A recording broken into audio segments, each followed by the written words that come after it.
Video will be deriving the Bohr's radius. So by the first postulate, that was nothing but the nuclear concept. That was kZe square upon r square is nothing but equal to mv square upon r. This is the centripetal force. This is the Coulombic force. Now r and r cancel. We get kZe square upon r is equals to mv square. Now you might ask, where did we get this kZe square? So now if we see Coulombic force, that is k q1 q2 upon r square. In an atom we have a nucleus and an electrons. Now the charge of electron as q2 can be written as E. So into E upon r square. Whereas Z, the n, Z is the atomic number and it represents nothing but the number of protons. So if we want the charge of the nucleus, we just multiply it with E, because we know that charge of charge of proton is equal to the charge of electron. So we get kZe, kZe square upon r square. So now by this we can get the radius, that is kZe square upon mv square. Okay, so next we by second postulate. So by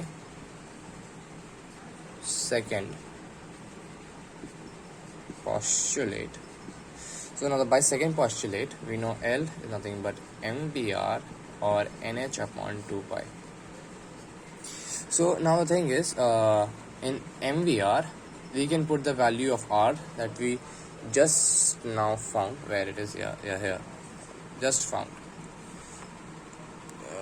Just a minute. Okay, so after I rub this, yes,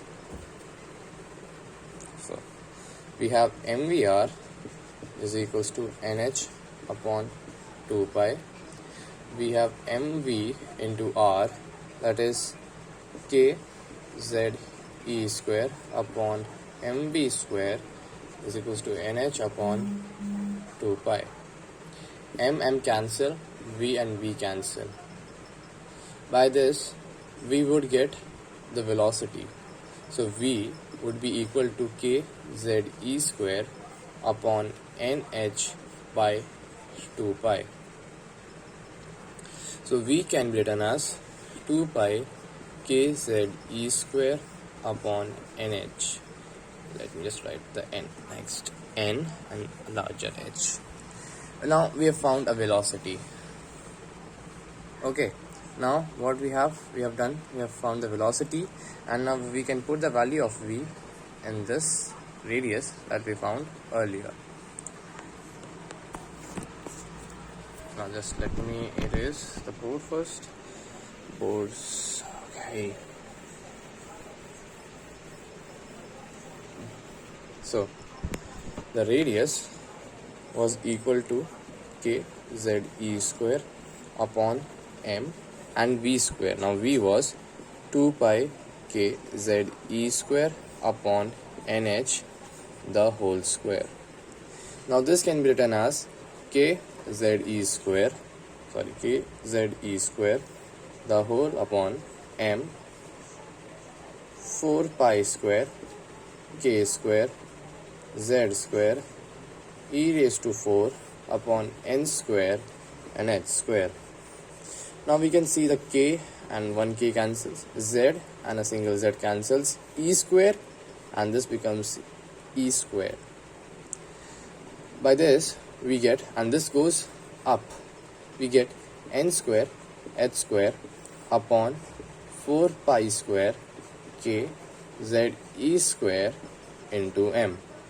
This is known as the Bohr's radius, and if we want the radius of an hydrogen atom, we'll just put the value of z as 1 and n as 1 for the first orbital, radius of the first orbital. I hope you enjoy the video, and don't forget to subscribe.